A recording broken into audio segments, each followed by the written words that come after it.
It had been 2 weeks since the death of King Leo. The jungle had begun to return to its rhythm, though the scars of betrayal still lingered.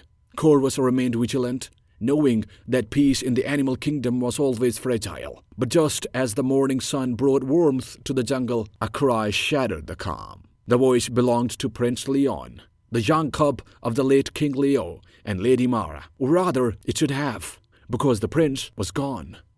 In the dim light of her den, Lady Mara's frantic pacing betrayed her fear. She explained that Prince Leon had been sleeping beside her the previous night, but when she woke up, he was gone. There were no tracks, no scent, nothing to indicate what had happened. Her claws scraped into the dirt as she whispered a desperate plea, begging Corvus to find her son. Corvus remained silent, his sharp mind already racing through possibilities. A cub was vulnerable, and the disappearance of an heir could tip the jungle into chaos. He nodded, his feathers gleaming as he prepared to investigate. This was no ordinary disappearance. Someone had taken the prince. The question was, why? Corvus began his search immediately, flying high above the jungle, observing every movement, every shadow. Near a small clearing, something unusual caught his eye. A patch of trampled grass, as though a struggle had occurred. He descended and inspected the scene closely. Broken twigs and claw marks in the dirt suggested a scuffle, and a tuft of fur lay nearby. It was a lion fur, coarse, grey, and faintly musky. It could only belong to one suspect: hyenas. Corvus ruffled his feathers in thought.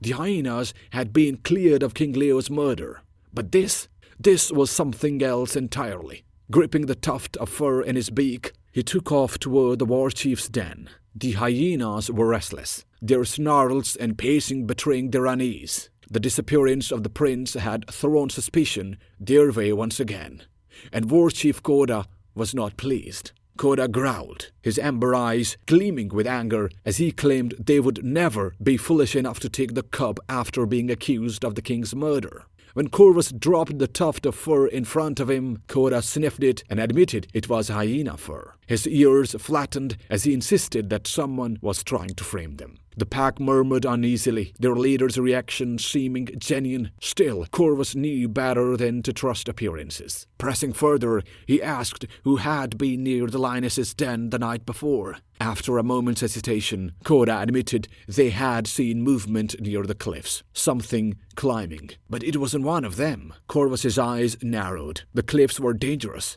but they offered the perfect hiding place for someone or something trying to avoid detection. The cliffs were treacherous, even for Corvus. The jagged rocks below seemed to shift with the shadows, but his sharp eyes caught a flicker of movement. A figure darted between the rocks, something small and golden slung across its back. Letting out a sharp caw, Corvus dove, the wind hissing in his ears. The kidnapper, a sleek jackal with golden fur, froze for a moment before breaking into a sprint. The defective swooped over, his talons extended, and struck the ground in front of the jackal, forcing him to skid to a halt. The thief bared his teeth, but Corvus remained unmoved. The jackal snarled and hesitated, but finally dropped the unconscious prince gently onto the ground. Corvus's voice was sharp as he demanded answers. The jackal hesitated, his eyes darting nervously, and finally admitted he had taken the cub, but had no intention of harming him. His voice cracked as he explained his plan. Without King Leo, the jungle was falling apart, and the smaller animals were being ignored and left to starve.